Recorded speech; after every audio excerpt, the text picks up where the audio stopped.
bakunzi b'imbonesha kure y'ivyiza vy'Uburundi muriko muradukurikirana ku buhinga bwa none turabahaye ikaze muri kino kiganiro abakristo n'ihindagurika ry'ibihe. Uno munsi rero twabatumiriye umutumire nawe twagiye tumusabe amanze abidondore hanyuma tuce tubandanya bishasha muri kino gihe turimo. Shalom abari kure n'abari hafi, amahoro y'Imana bane namwe. Ni Apostle Hakizimana Veasi, Imana ibahezagire cyane.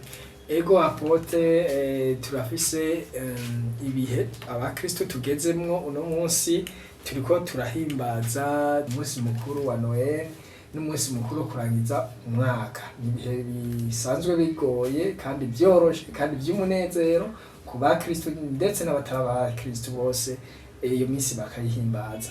Mbega noneho Noheri itwibutsa iki nk'umukristo? Murakoze cyane kutubaza ico kibazo kandi namwebwe mwakoze kudukurikirana kumbonesha kure. Imana ibahezagire cyane. Amen. Noheri irafise byinshi itwibutsa kandi nawe irafise ibyo igomba kukwibutsa. Ariko ugomba kumenya neza yuko umunsi mukuru wa Noheri uratandukanye n'umunsi mukuru wa bonane wo kurangiza umwaka, kubera ko tugerageje gusoma ibyanditswe n'imyizerere y'abantu tuza gusanga Noheri n'umunsi uduha ubundi buzima rukristo mu buzima bwacu. Imana ibahezagire cyane. Amen. Gute nk'abantu bariko baradukurikirana Noheri neza na neza twibutsa ubwo buzima nk'umukristo bitwibutsa n'ubuhe mushobora kubitubwira neza? Mutabyirengagije umuntu w'Imana, igihe cyose kugira igihugu cikukire dora duhimbaza ati harabayeho umugabo canke abagabo bitanze gusumba abandi. No mu miryango niko bimeze, kugira ngo umuryango utere imbere harabaho abantu baba baritanze gusumba abandi. Rero biza kugaragara yuko Imana imaze kurema umuntu ikicuza icatumye irema umuntu, hama bikagaragara yuko hagati y'umuntu n'Imana hariho ikintu kimutandukanya n'Imana. Niho Imana yacira abati no bigenza gute kugira ngo umuntu twongere tugirane imigenderanire myiza. Niho yaca itanga umwana wayo Yesu kugira ngo ashobore kuvuka biciye mu mwigeme yari yarizigamye Mariya. Rero bivuga yuko Noheri turashobora kuvuga ati ko itwibutsa igihe cyo kongera kugiranira imigenderanire myiza y'umuntu n'Imana. Murakoze. Ego Noheri twibutsa kugira imigenderanire yindi myiza, kunagura imigenderanire canke kwibuka canke kunagura imigenderanire hagati y'Imana n'abantu. Kugira bikincenda bitaho. Ego. Ariko kandi nk'umwana mutonyi nawe Yesu yaravutse. Ego.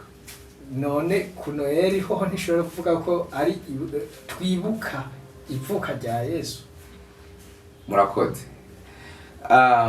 Turabona twebwe ubwacu canke n'abana bacu canke n'inshuti zacu zigira amaniversary yivuka ryabo.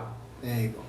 Rero twe natwe turibuka ivuka ry'umwami wacu Yesu, umucunguzi wacu, umuhuza w'abantu n'Imana. Turibuka ivuka ryiwe hanyuma tukarihimbaza, kubera ko tuba twibutse ko twacunguwe kubwo kwegezwa hafi n'Imana yacu n'amaraso yiwe yahavuye yitanga igorigota ku musaraba, maze akabambwa natwe tukabamburwa. Rero Noheri tuba turiko turibuka igihe c'icungurwa ryacu, niyo mpamvu keshi no kurya turamwa tukanezerwa. Imana ibahezagire cyane. Amen. Iyo umuntu aronse ikibondo nje numva ko umuntu abona ikibondo arashobora kugira umunsi mukuru nivuka mu gihe haciye nk'imyaka yindi haca hazamo ico mwari muvuze ngo anniversaire canke kwibukaho amatariki wavukiyemo. Inshuti bakunzi mbonesha kure y'ivyiza vy'u Burundi muriko murakurikira kino kiganiro mu Kristo n'ihindagurika ry'ibihe, murumva yuko muri iyi minsi tugezemwo twibuka ivuka rya Yesu Kristo kandi tukibuka n'amasezerano canke ubumwe dufitaniye n'Imana tukabunagura. Ego hanyuma rero nk'umukristo ashaka guhimbaza neza urana kari misi ivyo bihe bisa nk'ivyegeranye uva kuhimbaza Noheri ukaca winjira n'ingoga mu kuza kubisanya ibihe mu mwaka ivyo warumazemo canke kuja mu wundi mwaka. Nk'umukristo ahanini yohimbaza gute iyo misi ibiri twobona ati bon muri ibi bihe tugezemo umukristo nyezina yohimbaza gute Noheri canke bonane? Murakoze cyane kongera kutubaza ico kibazo. Umukristo uyu mwanya munini yofata mu gusenga no kwibuka agaciro ku mwami wacu Yesu Kristo tumufisemo. Hanyuma agacaraba mbega ivyangoye muri uno mwaka urangiye mbega nibihe, mbega noba nakoze ibyaha bingana gute, mbega muri ivyo byaha nakoze uyi noba ngiye guhindura iki. Rero muri ico gihe rero umunsi wo kurya no kunwa habeho kuba kurenza urugero. Ejo inyuma y'imisi mikuru umuryango, societe n'igihugu bize bisigare ikigega kigaragara ngo nukubera wahimbaje imisi mikuru. Ego turumva yuko rero ari igihe cyo kwirimbura gusenga ukirimbura mu vyo Imana iba yaraguhaye. None nk'ubu unye turabona abantu benshi baraja mu masengero bagasenga, abandi turumva hirya baraja mu kibano bagafashanya.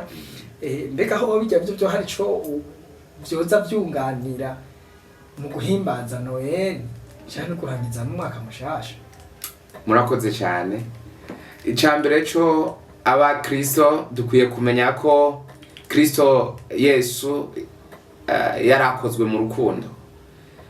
Nimba twagiriwe ubuntu tukaronka ico gufungura cyane ico kunwa mu kibano na hariya mu miryango wacu na hariya ku kazi wacu, hobaho gusangira. Hobaho gusangira, ntihabeho abagenda guhimbaza bonane canke Noheri bakayihimbariza mu miryango iwabo. Ubuho n'iterambere ryaraje, abenshi tuba mu mpangu zikorotiye, ugaca usanga baca babwira abacunga amarembo nabo mu miryango ngo ugara ntihagire ababona ivyo turiko turarya canke turiko turanywa, kugira ngo ntihagire abadusaba. Aho tuzoba twamaze kuva muri Noheri, kubera ko ijambo Yesu na Noheri biri mu ijambo urukundo, ngo nkuko Imana yakunze abari mu isi nico catumye itanga umwana wayo w'ikinege ngo umwizera wese ntazapfe rubi ariko azahabwa ubugingo budashira. Rero kubw'ubwo rukundo Imana yakunze abari mu isi, natwe tugomba kurugaragariza mubo tubana, mu babanyi, mubo tugendana, mubo dukorana, kuko umuntu agaragarira mu ishusho y'Imana. Murakoze cyane. Ego namwe murakoze. Murumva bakunzi bimbonesha kure y'ivyiza vy'u Burundi bikorera ku mbuga ngurukana bumenyi. Murumva yuko tumaze kumva irya hino icaco Noheri, hanyuma tumaze kumva yuko ku Noheri canke haba ku munsi wo kurangiza umwaka mushobora gusenga kandi mugasangirira hamwe mukirimbura ivyo ubucuti bwanyu n'Imana. Hanyuma iyo rero umukristo ari mu gihugu arafise naho igihugu naco kiba gifise ibiringanizo yacu. Ahashaka kuvuga ati mbega nk'umukristo muri ibi bihe murabona yuko hariho benshi banywa bakiyoberanya bakibagira, hariho benshi barya bakibagira, ugasanga bamwe iyo hageze mu kwa mbere ariko bariyumvira ati twariye byinshi none amahera twarasesaguye. Mbega muri ibi bihe n'akahe kajambo mwobwira abakristo canke abantu bageze eko ari we wese mu guhimbaza ino minsi mikuru? Murakoze cyane, Imana ibahezagire. Kandi namwe bwo muri ko muradukurikirana, Imana ibahezagire cyane. Twagomba twibukanye yuko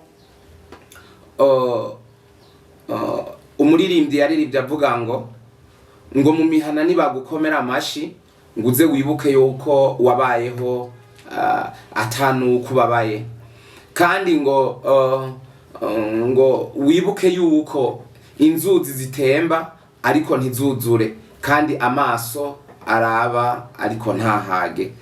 Turabona kenshi mu minsi mikuru nk'iyi abantu barasesagura bakanywa inzoga nyinshi, wahoramwe amacupa abiri y'umutobe kanaka, ejo uno munsi ugaca usanga ashatse kuko kwihereza amacupa arenze ayo 4-5 kuduga ngo ni minsi mikuru.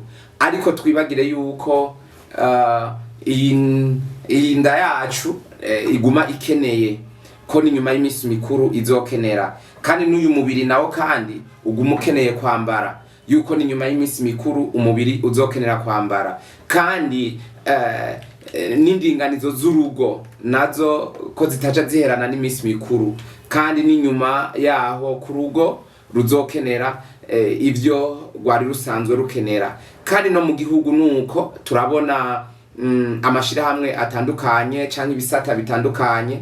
Mu bisata bimwe mu bigize igihugu habaho guhimbaza no kwipfurizanya imyaka, umwaka rero n'imisi mikuru. Rero naho nyene tworaba neza iyo dutunganya ibyo guhimbaza imisi mikuru no gusangira no kunezererwa hamwe, turabe ko ingo, amashirahamwe n'igihugu hatabayeho gusesagura. Murakoze, Imana ibahezagire cyane. Egome namwe ibahezagire nyakubahwa, muriko mutubwira ibintu byinshi cyane byotuma dushobora gutera imbere, waba mu Kristo waba muri ibi bihe turimo, haba no mu buzima busanzwe tubanye n'abandi. Ego impanuro nyinshi mwazitanze, ariko rero nk'umuntu Imana yasize amavuta, tubwire akajambo ubona ko kongerako, hanyuma uheze ushidusenga, hama turagize kino kiganiro cyacu. Imana ibahagisha. Murakoze cyane, Imana ibahezagire rwose. Birashoboka ukaba wari warihebuye ukamengo ntibigishoboka, ukamengo uri kure cyane y'amarembo y'ijuru, ukamengo uri kure cyane y'amarembo y'umuryango, ukamengo uri kure cyane y'amarembo y'igihugu, ukamengo uri kure cyane y'amarembo y'umugisha, ariko niwegere ku marembo uzana inkuru nziza. Imana iguhezagire cyane. Data, turagushimiye ukugira neza kwawe, waratuzigamye uwo mwaka w'2024, none tugiye kwinjira mu mwaka w'2025, tukaba tugiye kuwinjiramwo dufise icivugo cimbona kazoza cha Sebarundi n'abarundi, cuko tugomba gusonga tukagenda mu 2040 igihugu cifashe, mu 2060 igihugu giteye imbere. None Mana, uradufata amaboko, uratujana, uraturagiza inkoni yawe mu izina rya Yesu Kristo. Nk'abarundi ntabari twebwe, ariko izina ryawe rihabwa icubahiro. Uratwibanziriza imbere, uratugira imbere y'umukuru w'igihugu cacu ciza c'u Burundi, uraba hafi y'icegera ciwe, uraba hafi y'umushikiranganje wa mbere, uraba hafi y'urongo inama nkenguzamateka, uraba hafi y'abarundi twese mu izina rya Yesu.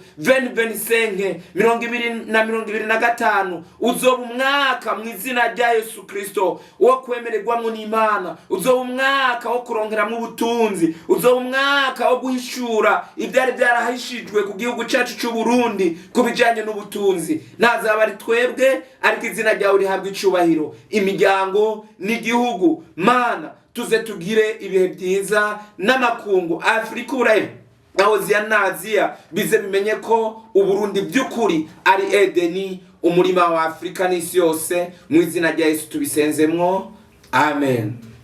Turabakengurukiye bakunzi bimbonesha kure ivyiza vy'Uburundi mwariko murakurikirana kire kiganiro mu Kristo n'ihindagurika ry'ibihe. Tubifuriza rero kuragiza imisi mikuru neza no kuyihimbaza neza. Tubifuriza imigisha, Imana ibahezagire kandi